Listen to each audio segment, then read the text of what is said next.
제가 매주 이 앞에서 찬양 인도를 하면 요즘 이렇게 다들 마스크 이렇게 하고 계시잖아요. 눈밖에 안 보여요.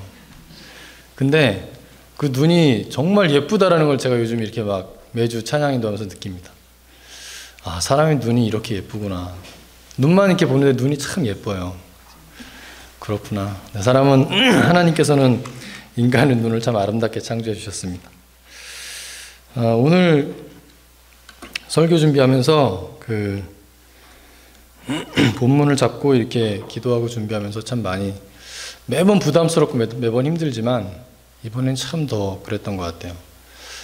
어찌 보면 가장 당연한 이야기고 모두가 그냥 다 그렇지 당연하지 라고 생각했던 것들을 다시 한번 일깨우고 다시 한번 우리 안에서 그것을 우리 것으로 만들어내는 그런 작업들이 필요하기 때문에 그런 것을 이야기하기가 참 너무 힘들고 어렵구나라는 것을 제가 다시 한번 느꼈습니다.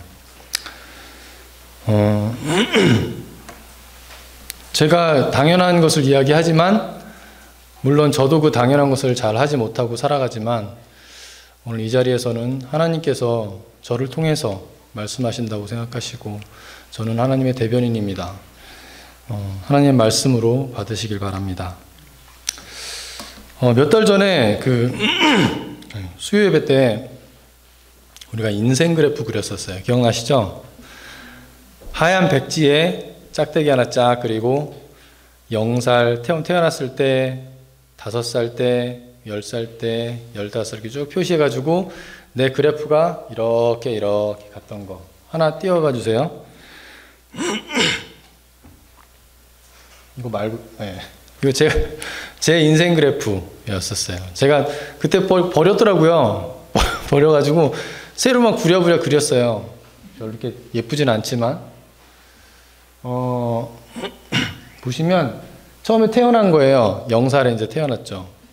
근데 그렇게 제 생각에 그렇게 뭐 좋았다 뭐 그런 느낌이 없는 것 같아서 그냥 좀 밑으로 네. 아니 하늘나라가 좋았어. 탄생했어요. 그 다음에 이제 주님을 영접했습니다. 이게 위에 그 얇은 선이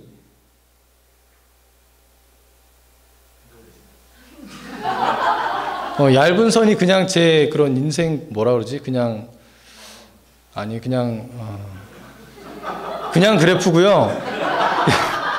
굵은 선이 영적인 그래프고 뭐 그런 거예요. 근데 주님을 영접하면서 영접이 여기 가야 되는데 왜 여기 있지? 여기 가야 돼. 이 주님을 영접하면서 이제 영적인 그래프는 쭉 올라가고 인생 그래프도 뭐 그다지 뭐 순탄하게 쭉 이렇게 상승 곡선을 그립니다. 그리고 이제 쭉 가서 결혼하면서 이제 최고점을 찍었어요. 네, 지난번에 뭐 이게 낮았었다 어쨌다 그래서 말이 많아서 최고점을 찍었어요. 네. 네, 그리고 나서 떨어지기 시작했어요. 이게 그러니까 제가 너무 이제 그때부터 교만해지기 시작한 거예요. 막 교만해지고 막 너무 잘난 거죠. 그래가지고 뭐 인생도 그렇고 막 뭐 하던 것도 다 그만두고 뭐 막 이렇게 막 그랬었어요. 그래서 쭉 떨어지고 이제 그 아프간 일로 인해서 완전히 바닥을 쳤습니다. 영적인 그래프는 아프간에서 제일 상승이에요. 그건 왜냐면 하나님께서 우리 가정을 그대로 사용하셨기 때문에 그래서 가장 높습니다. 그리고 다 떨어지고 뭐 모든 게 다 바닥에서 이제 그러고 삶에서 고나콤을 온 것 같아요. 조금씩 이제 올라가고 있는 추세입니다. 이게 이제 여태까지 그런 저의 그래프였었고 이 뒤쪽은 이제 뭐 몇 살까지 살지 모르지만 앞으로 어떻게 될까를 그려본 거예요. 여러분들도 이런 그 각자의 개인의 삶의 그래프가 다들 존재하시죠. 뭐 이제 하리 같은 경우는 여기 점 찍고 지금 이제 어디서 점을 찍었을까 하리는 네, 점 찍고 이렇게 했겠지만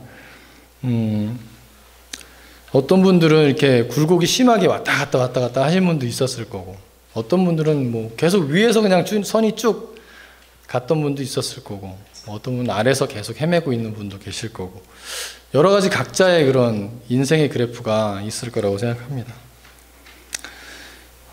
저도 저의 삶의 그래프를 다시 한번 이렇게 그려보면서 참 신기하고 재밌었어요. 아, 내 인생이 그랬었구나. 다시 한번 돌아보는 그런 시간이 되었습니다. 우리 인생 그래프를 그리면서 제가 지금 마지막 죽음에 이르기까지 그래프를 그렸지만, 여러분들은 그 이후에 그래프는 어떻게 그려질 거라고 생각을 하세요? 그냥 나락으로 떨어질 건지 아니면 뭐 어떻게 될 건지. 우리는 다들 하나님을 믿는 사람들이고 결국은 천국에 대한 소망이 있기 때문에 마지막에는 그래도 상승 곡선을 그리며 올라가지 않을까라는 생각을 합니다. 오늘은 그 말씀을 통해서 우리 인생 그래프를 놓고 우리는 어떻게 살아야 하는 것인가 하는 이야기를 좀 해보려고 합니다. 이사야 12장을 열기에 앞서서 이사야서는 총 66장으로 되어 있습니다. 그리고 크게 8부분으로 책이 나눠집니다. 그 첫 번째 이제 챕터가 1장부터 12장까지, 이사야서 1장부터 12장까지라고 합니다. 스토리가 쭉 전개되면 마지막 12장은 결말이 되는 거죠. 그래서 12장, 오늘 본문은 그 스토리의 이제 결말입니다. 1장부터 11장까지 말씀을 우선 정리해 보겠습니다. 1장에서 3장까지는 우시야 왕 시대 이사야가 그 유다와 예루살렘에 다가오는 하나님의 심판을 환상으로 보게 됩니다.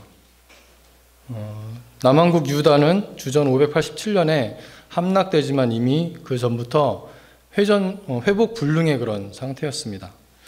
그들은 하나님을 거부하였고 하나님은 그들의 타락과 사회적으로 정직하지 못함, 가식적인 예배 이런 것들을 싫어하셨습니다.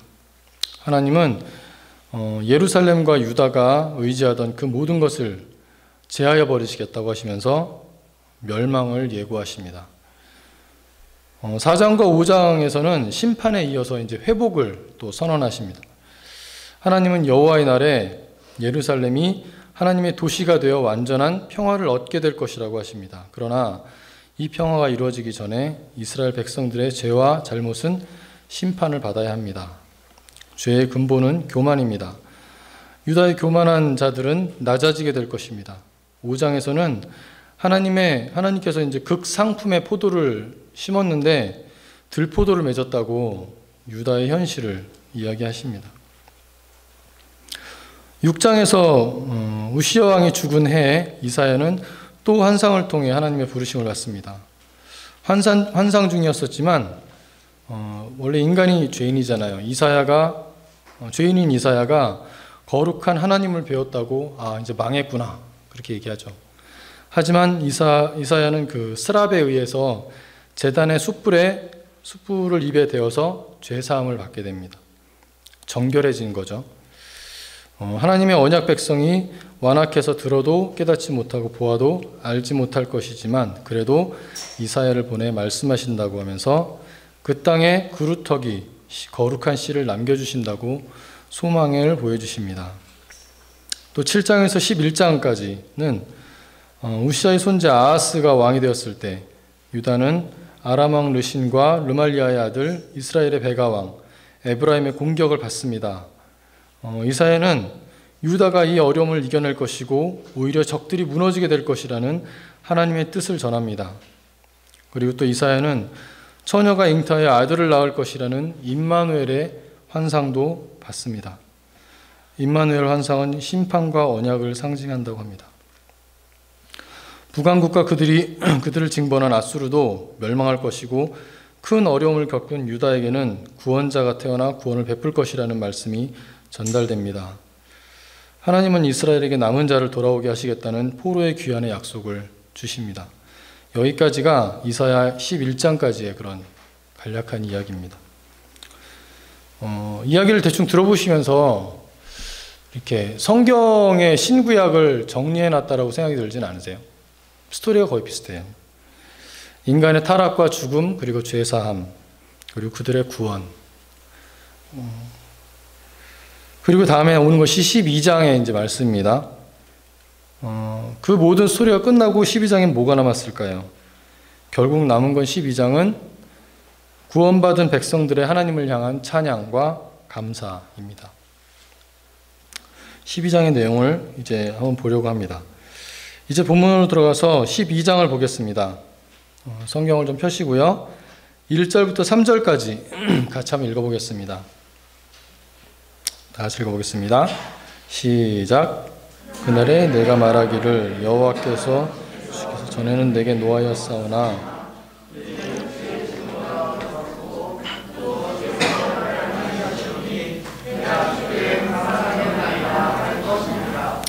보라, 하나님은 나의 구원이시라. 내가 신뢰하고 두려움이 없으리니 주 여호와는 나의 힘이시며 나의 노래시며 나의 구원이심이라. 그러므로 너희가 기쁨으로 구원의 우물물에서 물을 기르리로다. 아멘. 그날에, 1절에 그날에, 여기서 그날은 주님께서 구원해 주실 그날이겠죠. 주께서는 전에 내게 노하셨사오나 이제는 주의 진노가 돌아섰고, 주님께서 괜히 그냥 진노하시는 분은 아니죠. 왜 진노하셨을까요? 우리의 타락함 때문이었겠죠. 우상 숭배, 교만 등으로 화가 나신 겁니다. 하지만 이젠 하나님의 진노가 멈추었다고 합니다. 하나님의 진노를 멈추게 할 수 있을까요? 하나님의 진노를 멈추게 할 사람들이 있을까라는 생각을 해봅니다. 우리가 어떻게 하면 하나님의 진노를 멈출 수 있었을까? 안타깝게도 우리는 그런 사람들이 되지 못합니다. 예수님의 피 흘리심, 구속 사역으로 인해 하나님의 진노는 멈췄습니다. 또 주께서 나를 안위하시오니 나를 위로하신다는 거죠. 그리고 보라, 다들 이것을 보아라. 하나님은 나의 구원이시다. 하나님만이 나의 구원을 이루실 분임을 자신 있게 이야기하고 있습니다. 그런 분을 내가 신뢰하고 그분과 함께 있으니 두려움이 없다고 이야기합니다.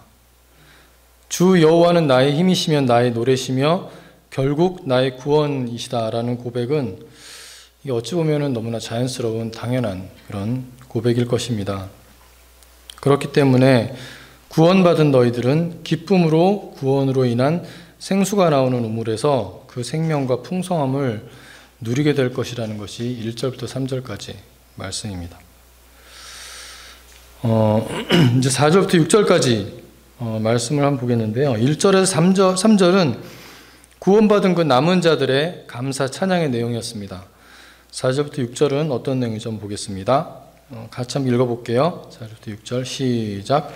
그날에 너희가 또 말하기를 여호와께 감사하라.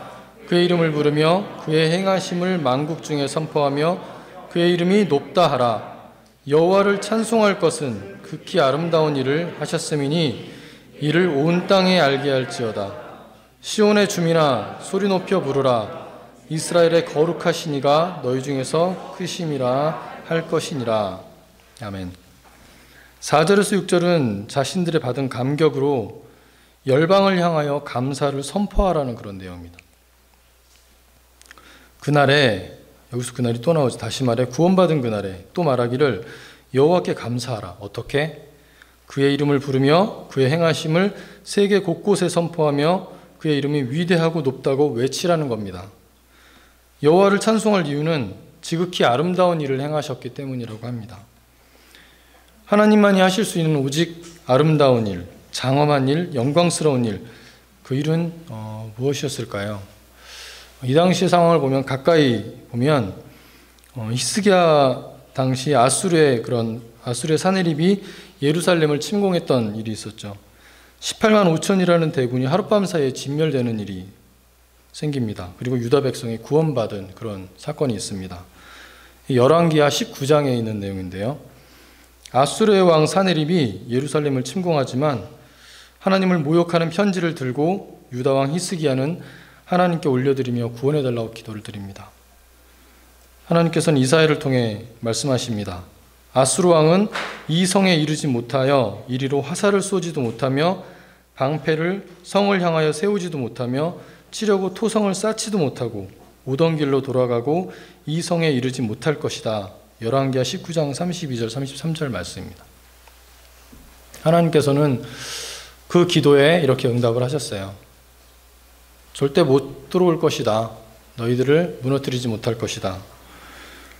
그 밤에 여호와의 사자가 나와서 아수르 진영에서 군사 18만 5천 명을 송장을 만들어 버립니다.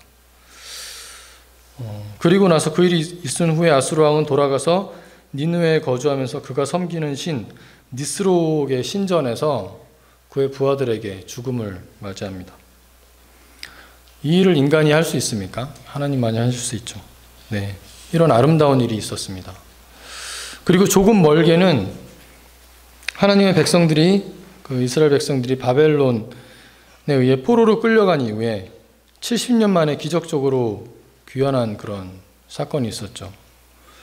그리고 더 멀리는 메시아의 구속사역, 예수님의 십자가 사건을 통해 택한 백성의 구원을 나타내는 것으로 이하 하나님의 거룩하시고 아름다운 일들을 우리가 볼 수 있습니다. 이 사실들을 온 땅이 알게 해야 한다는 겁니다. 6절에 시온의 주민, 그 시온의 주민은 구원받은 이스라엘 백성들, 또 구원받은 우리들을 이야기합니다. 소리 높여 부르라. 이스라엘의 거룩하신 하나님은 가장 크신 분이라는 것을 소리 높여 외치라고 이야기하고 있습니다. 지금까지 이사야 1장에서 12장까지 성경 말씀을 좀 풀어서 또 이렇게 간략하게 전해드렸습니다. 지명도 나오고 생소한 이름도 나오고 좀 어려운 부분도 있죠.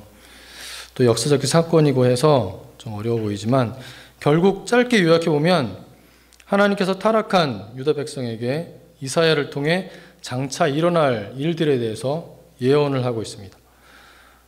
너희들의 타락으로 너희들은 이웃의 다른 나라로 인해 망할 거야. 하지만 내가 너희를 다시 회복시킬 거고 포로된 너희들을 구출해낼 거야. 그래야 너희들이 정신을 차리니까 그럴 수밖에 없구나.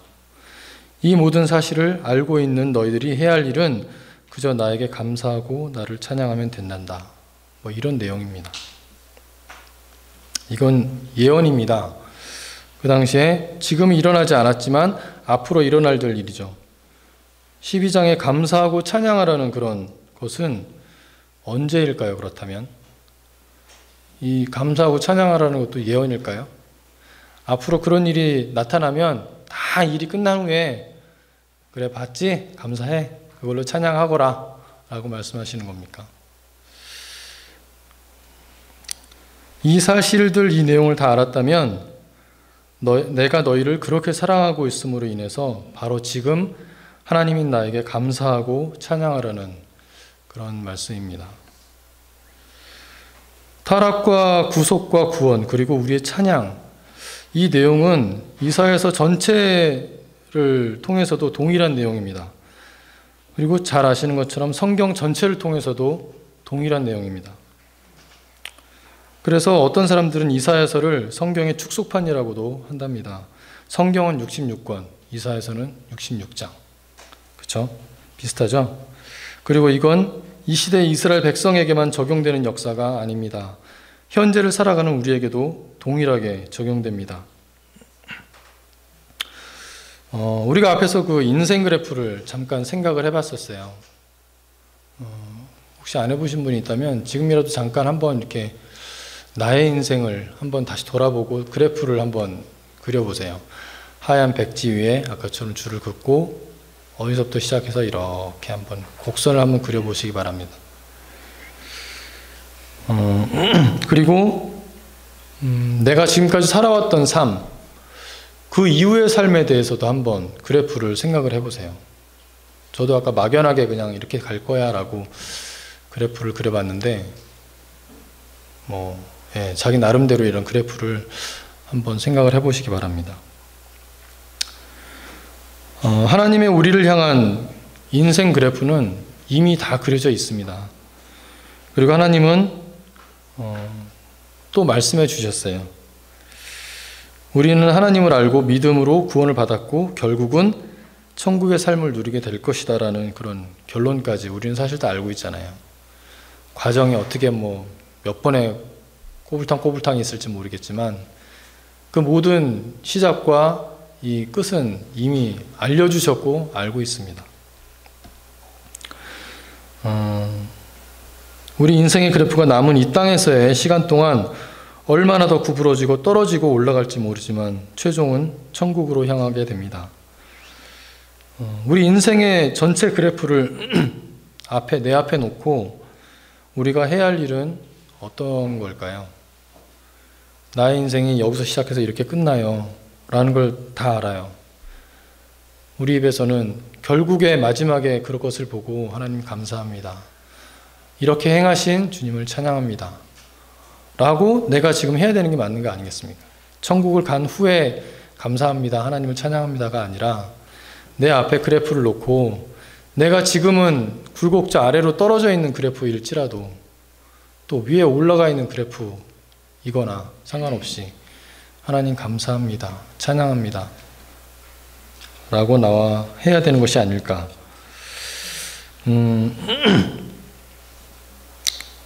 성경에 하나님께서 인간을 지으신 목적이 뭐라고 나와 있나요? 다 알고 계시지만 말씀 한 구절만 한번 찾아볼게요. 이사야서 43장 21절입니다. 43장 21절을 찾아서 함께 읽어보겠습니다. 43장 21절이요.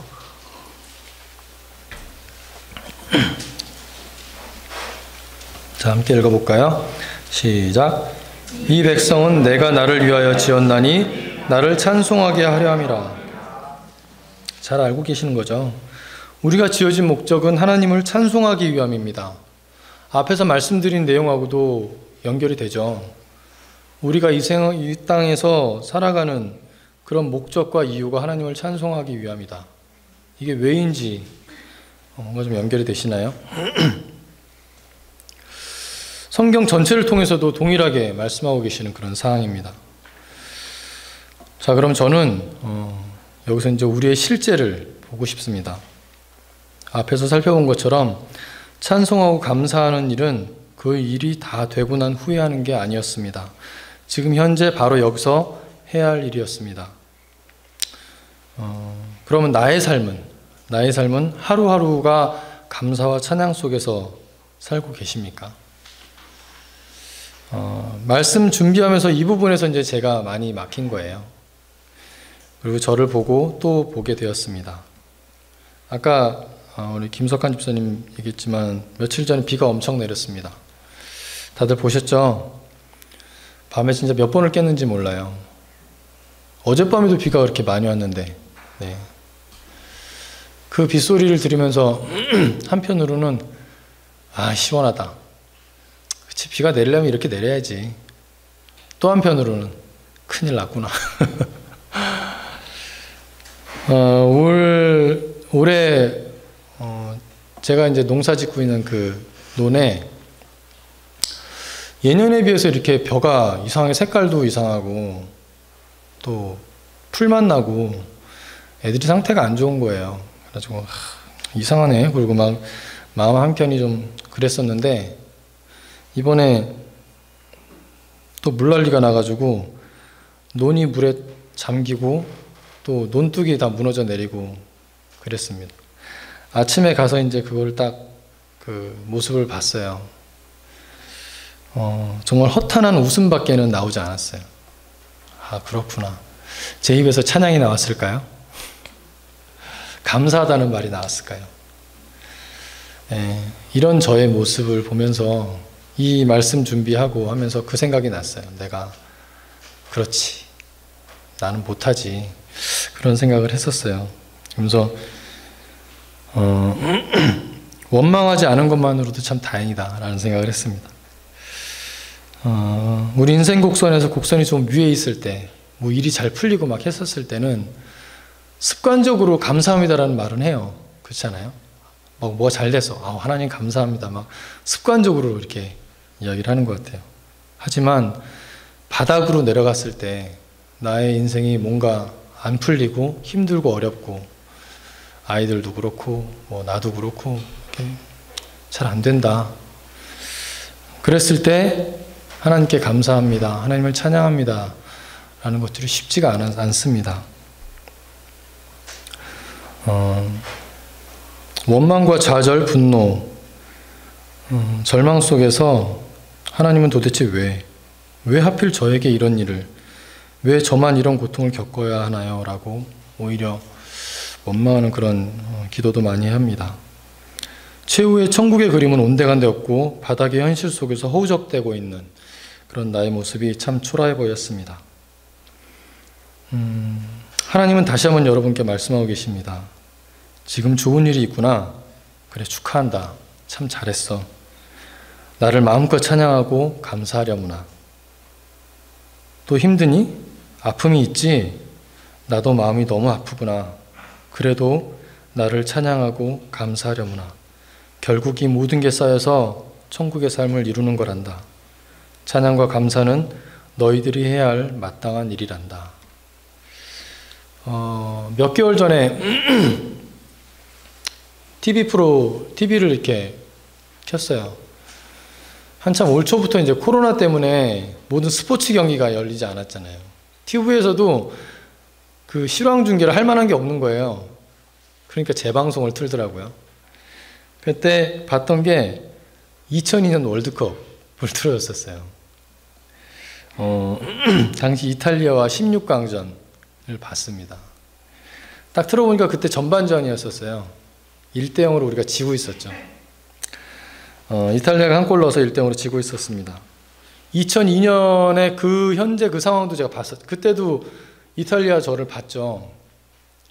여러분도 그때 어땠었어요? 우리가 지고 있었어. 큰일 났다. 16강에서 멈추나 보다 이제. 한국은 여기까지구나. 그러면서 막 안절부절 못하고 막 뭐 쿵쾅쿵쾅 거리고 대한민국 외쳐대면서 막 방방 뛰고 막 그랬었죠. 그런데 후반 경기가 끝날 무렵, 거의 끝날 때 설기현의 한 골, 그리고 연장전에 들어가서 안정환의 헤딩골로 역전승을 하게 됩니다. 이번에 제가 다시 이 재방송을 봤을 때 전반전에 한 골 먹었다고 제가 거기서 방방 뛰고 막 손에 땀이 막 나면서 막 그렇게 봤을까요? 저는 이미 우리가 역전승을 할 걸 알고 있었기 때문에 그냥 그렇지 하고 하면서 그냥 웃음으로 넘기면서 여유있게 후반을 봤습니다. 우리 인생은 재방송이라는 이야기를 어렸을 때 들었던 기억이 있습니다. 우리는 이미 이긴 경기를 뛰고 있는 선수들입니다. 한 골 먹은 것도 좀 여유있게 바라보고 나를 키워주신 감독 되신 하나님께 승리를 감사하고 찬양할 수 있지 않을까, 그런 생각을 해봤습니다. 또 제가 대학 다니면서 한참 그 찬양에 빠져 살았던 때가 있었습니다. 그때는 지금처럼 이렇게 새로운 찬양을 유튜브나 이런 거로 들을 수가 없었고요.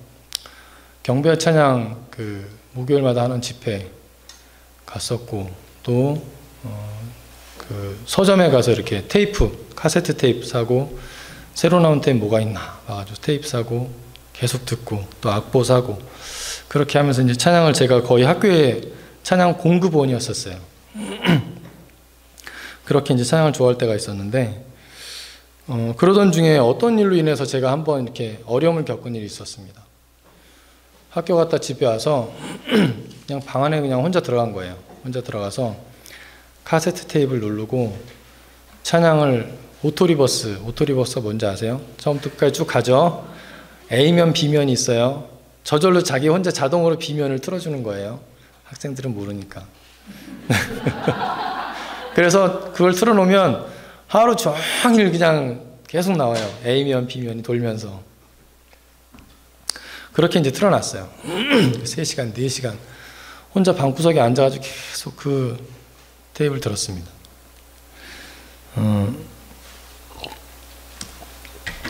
그런데 참 신기한 것은 그때 점차 이렇게 회복되는 저를 느끼는 거예요. 지금도 그 느낌과 그것들이 남아 있습니다.